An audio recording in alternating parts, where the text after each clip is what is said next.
शांति।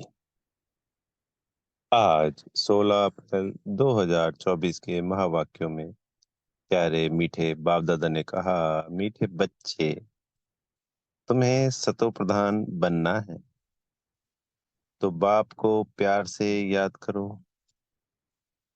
पारसनाथ शिव बाबा तुम्हें पारसपुरी का मालिक बनाने आए हैं। प्रश्न है, तुम बच्चे किस एक बात की धारणा से ही महिमा योग्य बन जाएंगे?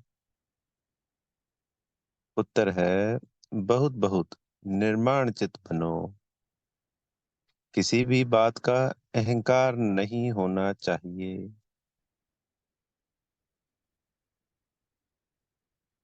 बहुत मीठा बनना है। अहंकार आया तो दुश्मन बन जाते हैं। ऊंच अथवा नीच पवित्रता की बात पर बनते हैं। जब पवित्र है तो मान है, अपवित्र है तो सबको माथा टेकते हैं। ओम शांति। रूहानी बाप बैठ बच्चों को समझाते हैं। बाप भी समझते हैं कि हम इन बच्चों को समझाते हैं। यह भी बच्चों को समझाया गया है कि भक्ति मार्ग में भिन्न भिन्न नाम से अनेकानेक चित्र बना देते हैं। जैसे कि नेपाल में पारसनाथ को मानते हैं। उनका बहुत बड़ा मंदिर है, परंतु है कुछ भी नहीं। चार दरवाजे हैं, चार मूर्तियां हैं। चौथे में श्री कृष्ण को रखा है। अब शायद कुछ बदली कर दिया हो। अब पारसनाथ तो जरूर शिव बाबा को ही कहेंगे। मनुष्यों को पारस बुद्धि भी वही बनाते हैं। तो पहले पहले उनको यह समझाना है। ऊंचते ऊंच है भगवान, पीछे है सारी दुनिया। सूक्ष्म वतन की सृष्टि तो है नहीं, पीछे होते हैं लक्ष्मी नारायण व विष्णु। वास्तव में विष्णु का मंदिर भी रॉन्ग है। विष्णु चतुर्भुज, चार भुजाओं वाला कोई मनुष्य तो होता ही नहीं। बाप समझाते हैं, यह लक्ष्मी नारायण है जिनको इकट्ठा विष्णु के रूप में दिखाया है। लक्ष्मी नारायण तो दोनों अलग अलग हैं। सूक्ष्म वतन में विष्णु को चार भुजाएं दे दी हैं, अर्थात दोनों को मिलाकर चतुर्भुज कर दिया है। बाकी ऐसा कोई होता नहीं है। मंदिर में जो चतुर्भुज दिखाते हैं वह है सूक्ष्म वतन का। चतुर्भुज को शंख चक्र गदा पद्म आदि देते हैं। ऐसा कुछ है नहीं। चक्र भी तुम बच्चों को है। नेपाल में विष्णु का बड़ा चित्र क्षीर सागर में दिखाते हैं।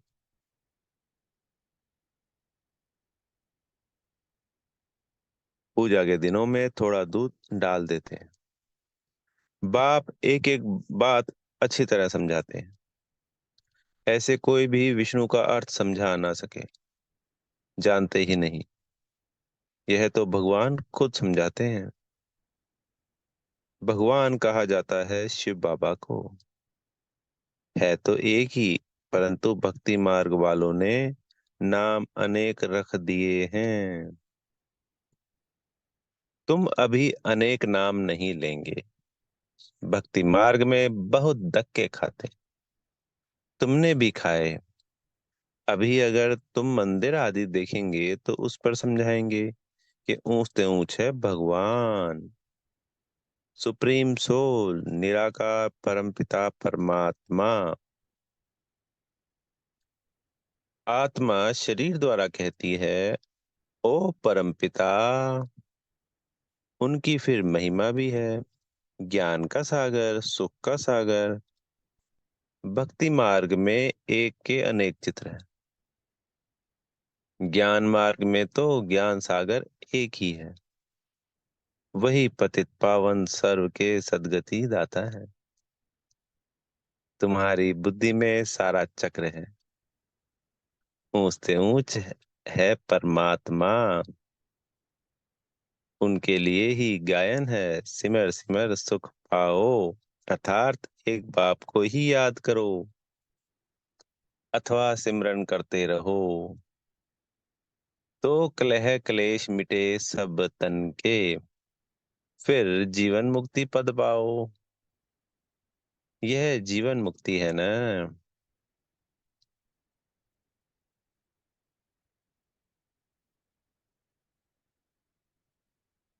बाप से यह सुख का वर्षा मिलता है। अकेले यह तो नहीं पाएंगे, नहीं अकेले ब्रह्मा बाबा तो नहीं पाएंगे, सभी को मिलता है। जरूर राजधानी होगी ना। गोया बाप राजधानी स्थापन कर रहे हैं। सतयुग में राजा रानी प्रजा सब होते हैं। तुम ज्ञान प्राप्त कर रहे हो तो जाकर बड़े कुल में जन्म लेंगे। बहुत सुख मिलता है। जब वह स्थापना हो जाती है तो छीछी आत्माएं सजा खाकर वापस चली जाती हैं। अपने अपने सेक्शन में जाकर ठहरेंगी। इतनी सब आत्माएं आएंगी, फिर वृद्धि को पाती रहेंगी। यह बुद्धि में रहना चाहिए कि ऊपर में कैसे आते हैं। ऐसे तो नहीं 2 पत्ते के बदले 10 पत्ते इकट्ठे आना चाहिए। नहीं, कायदे से पत्ते निकलते हैं। यह बहुत बड़ा झाड़ है। दिखाते हैं एक दिन में लाखों की वृद्धि हो जाती है। पहले समझाना है, ऊंच से ऊंच है भगवान, पतित पावन, दुख हरता सुख करता भी वही है। जो भी पाटदारी दुखी होते हैं उन सबको आकर सुख देते हैं। दुख देने वाला है रावण। मनुष्यों को यह मालूम ही नहीं कि बाप आए हैं। जो आकर समझें। बहुत तो समझते समझते फिर थिरक जाते हैं, बाहर निकल जाते हैं। थिरक जाने का तात्पर्य है बाहर चले जाते हैं, निकल जाते हैं। जैसे स्नान करते करते पाँव फिसल जाता है तो पानी अंदर घुस जाता है। बाबा तो अनुभवी है, यह तो विषय सागर है। बाबा तुमको क्षीर सागर तरफ ले जाते हैं, परंतु माया रूपी ग्रह अच्छे अच्छे महारथियों को भी हप कर लेती है। जीते जी बाप की गोद से मरकर रावण की गोद में चले जाते हैं, अर्थात मर पड़ते हैं। तुम बच्चों की बुद्धि में है, ऊंचे से ऊंचा बाप फिर रचना रचते हैं। हिस्ट्री ज्योग्राफी सूक्ष्मतन की तो बात ही नहीं। बल तुम सूक्ष्मतन में जाते हो, साक्षात्कार करते हो। वहां चतुर्भुज देखते हो, चित्रों में है ना। तो वह बुद्धि में बैठा हुआ है, तो जरूर साक्षात्कार होगा। परंतु ऐसी कोई चीज है नहीं। यह भक्ति मार्ग के चित्र है। अभी तक भक्ति मार्ग चल रहा है। भक्ति मार्ग पूरा होगा तो फिर यह चित्र रहेंगे नहीं। स्वर्ग में यह सब बातें भूल जाएंगी। अब बुद्धि में है कि यह लक्ष्मी नारायण 2 रूप हैं चतुर्भुज के। लक्ष्मी नारायण की पूजा सो चतुर्भुज की पूजा। लक्ष्मी नारायण का मंदिर या चतुर्भुज का मंदिर, बात एक ही है। इन दोनों का ज्ञान और किसको भी नहीं। तुम जानते हो इन लक्ष्मी नारायण का राज्य है, विष्णु का राज्य तो नहीं कहेंगे। यह पालना भी करते हैं, सारे विश्व के मालिक हैं तो विश्व की पालना करते। शिव भगवान उवाच, मैं तुमको राजयोग सिखलाता हूँ। अपने को आत्मा समझ, बाप को याद करो तो इस योग अग्नि से विकर्म विनाश होंगे। डिटेल में समझाना पड़े। बोलो, यह भी गीता है? सिर्फ गीता में श्री कृष्ण का नाम डाल दिया है। यह तो रॉन्ग है। सबकी गलानी कर दी है। इसलिए भारत तमो प्रधान बन पड़ा है। अब है कलयुगी दुनिया का अंत।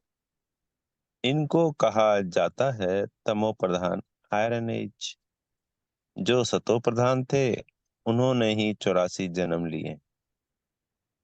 जन्म मरण में तो जरूर आना है। जब पूरे 84 जन्म लेते हैं तब फिर बाप को आना पड़ता है।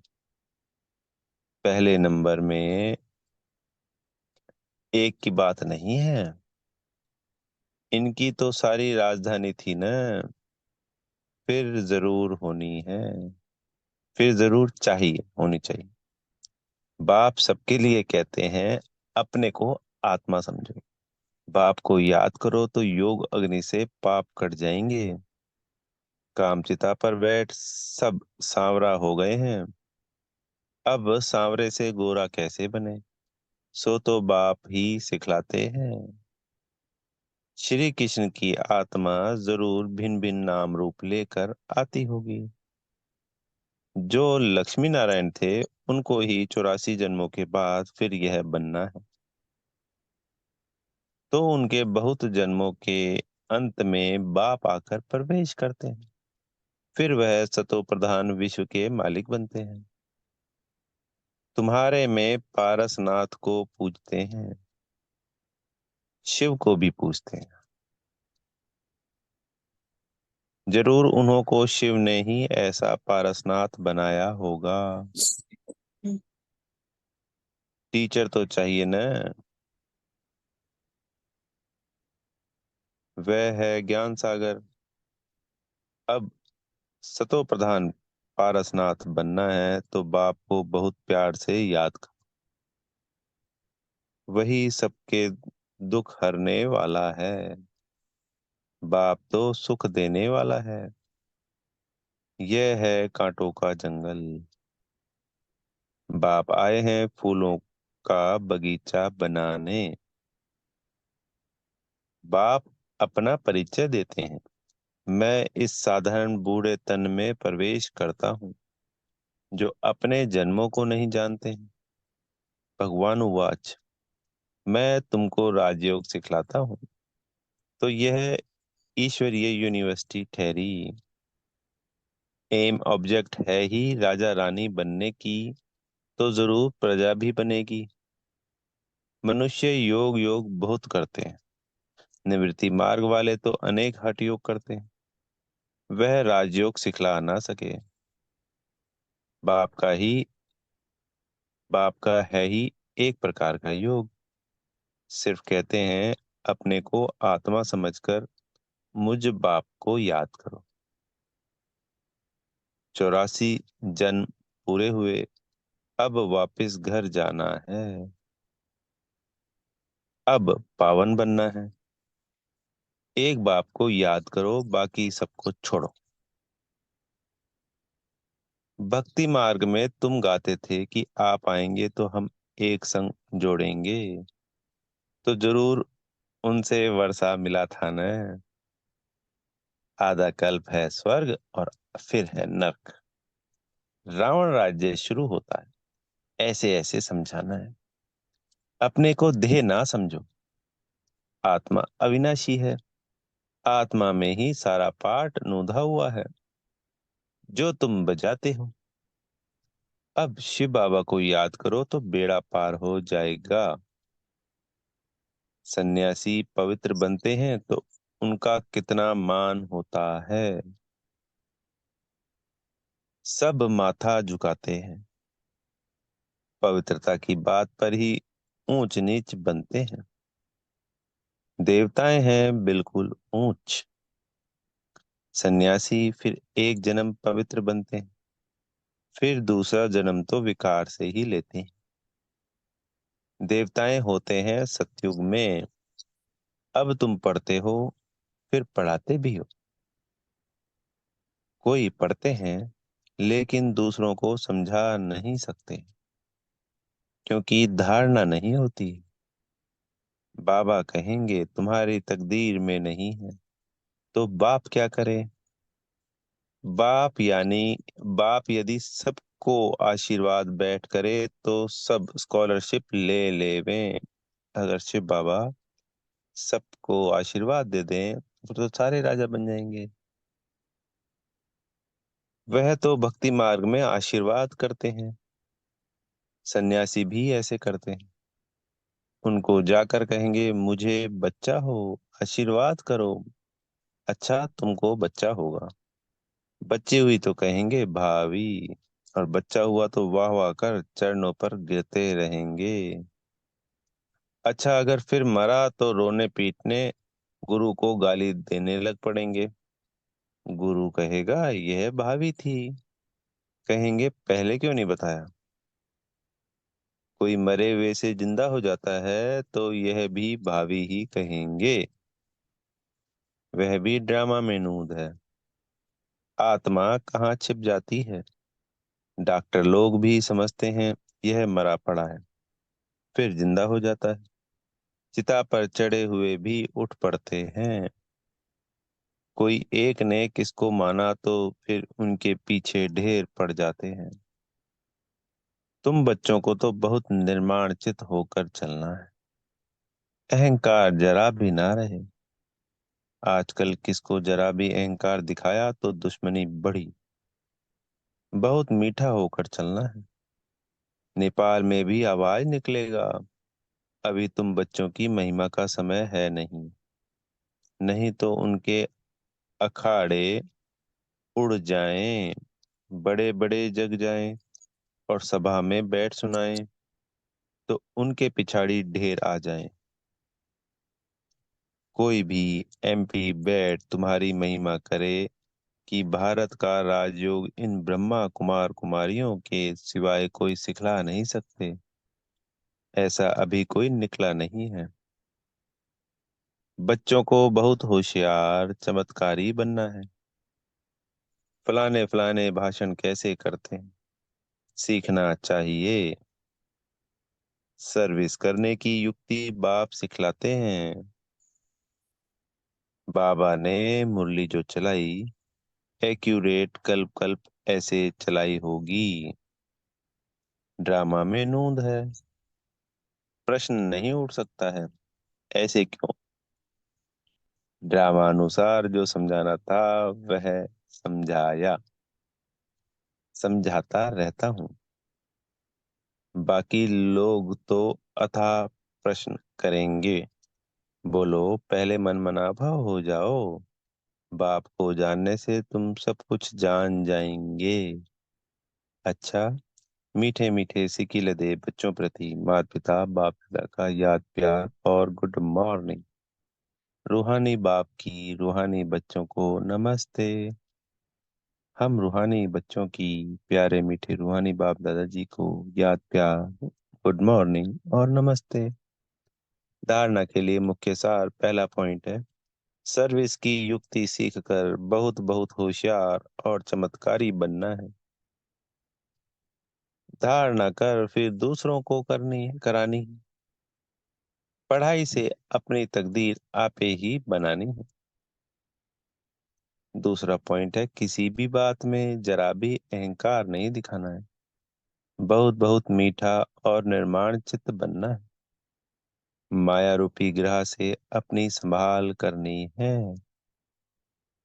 आज का वरदान है सदगुरु जी से, बीती को श्रेष्ठ विधि से बीती कर यादगार स्वरूप बनाने वाले पास विद ऑनर भव। पास्ट इज पास्ट तो होना ही है। समय और दृश्य सब पास हो जाएंगे, लेकिन पास विद ऑनर बनकर हर संकल्प व समय को पास करो, अर्थात बीती को ऐसी श्रेष्ठ विधि से बीती करो जो बीती को स्मृति में लाते ही वाह वाह के बोल दिल से निकले। अन्य आत्माएं आपकी बीती हुई स्टोरी से पाठ पढ़े, आपकी बीती यादगार स्वरूप बन जाए तो कीर्तन अर्थात कीर्ति गाते रहेंगे। स्लोगन है, स्वयं कल्याण का श्रेष्ठ प्लान बनाओ, तब विश्व सेवा में सकाश मिलेगी। अच्छा, ओम शांति। बेहद का